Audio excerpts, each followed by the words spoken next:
আসসালামু আলাইকুম। আমন্ত্রণ গোল্ডেন এই ঝুমকি আর উত্তর আমেরিকা বাংলা ভিশন সংবাদে আপনাদের সাথে আছি নাদিরা আশরাফ। যুক্তরাষ্ট্রে রপ্তানি করা বাংলাদেশি পণ্যে ৩৫% শুল্ক আরোপের সিদ্ধান্ত নিয়েছেন মার্কিন প্রেসিডেন্ট ডোনাল্ড ট্রাম্প।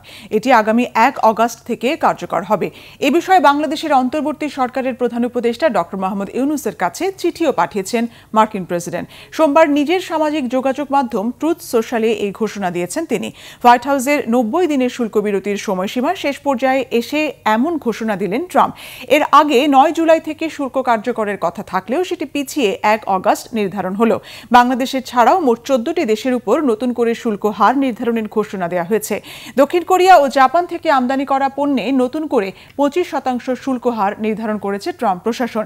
এছাড়া মিয়ানমার ও লাওসের পণ্যে ৪০%, দক্ষিণ আফ্রিকা ও বসনিয়ার পণ্যে ৩০%, মালয়েশিয়া, কাজাখস্তান আর তিউনিসিয়ার উপর ২৫%, ইন্দোনেশিয়ার উপর ৩২%, সার্বিয়ার উপর ৩৫% এবং কম্বোডিয়া ও থাইল্যান্ডের উপর ৩৬% শুল্ক হার নির্ধারণ করা হয়েছে।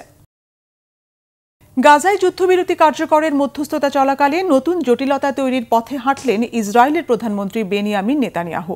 মার্কিন প্রেসিডেন্ট ডোনাল্ড ট্রাম্পের সাথে বৈঠকে বলেছেন ৭ অক্টোবরের অঘটনের পর ইসরায়েলিরা এখন আর ফিলিস্তিন রাষ্ট্র চায় না। হোয়াইট হাউসে ট্রাম্পের সাথে বৈঠকে গাজা পরিস্থিতি আর যুদ্ধবিরতি নিয়ে আলোচনার সময় আগে বক্তব্য থেকে সরে গিয়ে সম্পূর্ণ বিপরীত অবস্থান তুলে ধরেন। কোনো রাগঢাক না রেখে নেতানিয়াহু বলেছেন নিজের রাজনৈতিক ক্যারিয়ারের শুরু থেকে ফিলিস্তিন রাষ্ট্রের জন্ম ঠেকাতে কাজ করছেন।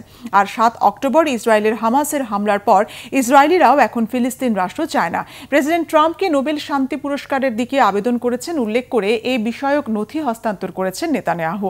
গাজা যুদ্ধবিরতি নিয়ে আলোচনার ফাঁকে ট্রাম্প বলেছেন যৌক্তিক সময়ে ইরানের নিষেধাজ্ঞাগুলো প্রত্যাহার করা হবে। গাজা পরিস্থিতি নিয়ে মার্কিন পররাষ্ট্রমন্ত্রী মার্কো রুবিও আর মধ্যপ্রাচ্য বিষয়ক দূত স্টিভ উইটকফের সঙ্গেও বৈঠক করেছেন নেতানিয়াহু। যুক্তরাষ্ট্রের টেক্সাসে বন্যায় মৃতের সংখ্যা ১০০ জন ছাড়িয়ে গেছে। বৃষ্টি অব্যাহত থাকায় নতুন করে বন্যার আশঙ্কা করছেন আবহাওয়াবিদরা। বৈরী আবহাওয়ায় ব্যাহত হচ্ছে উদ্ধার তৎপরতা। আগামী শুক্রবার মার্কিন প্রেসিডেন্ট ডোনাল্ড ট্রাম্প টেক্সাসের বন্যা দুর্গত এলাকা সফর করবেন। ট্রাম্প প্রশাসন বাজেট কাটছাঁট করায় আবহাওয়া সংস্কার সতর্কতা ব্যবস্থা দুর্বল হওয়ায় এই অঘটন হয়েছে বলে সমালোচকদের অভিযোগ নাকচ করেছে হোয়াইট হাউস। গত শুক্রবারের আকস্মিক বন্যায় কের কাউন্টির নদী তীরবর্তী গ্রীষ্মকালীন ক্যাম্প মিস্টিক প্লাবিত হয়। মাত্র ৪৫ মিনিটে গুয়াদালুপ নদীর পানি ২৬ ফুট বেড়ে যায়। এতে সামার ক্যাম্পে অংশ নেয়া অন্তত ২৭ জন মেয়ে ও তত্ত্বাবধায়ক মারা গেছে। ওই ক্যাম্পে থাকা ১১ জন এখনও নিখোঁজ। বন্যায় সবচেয়ে ক্ষতিগ্রস্ত কের কাউন্টিতেই প্রাণহানি হয়েছে ২৮ শিশুসহ অন্তত ৮৪ জনের। প্রাণহানি হয়েছে Travis, Williamson, Burnet, Tom Green ও কেন্ডাল কাউন্টিতে।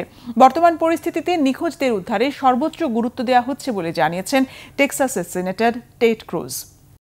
এই ছিল এখনকার মতো। আগামী বুধবার বাংলাদেশ সময় সকাল ৬টা, মঙ্গলবার নিউ ইয়র্ক সময় রাত ৮টায় উত্তর আমেরিকা বাংলা ভিশন সংবাদ দেখার আমন্ত্রণ রইল। এতক্ষণ সঙ্গে থাকায় ধন্যবাদ।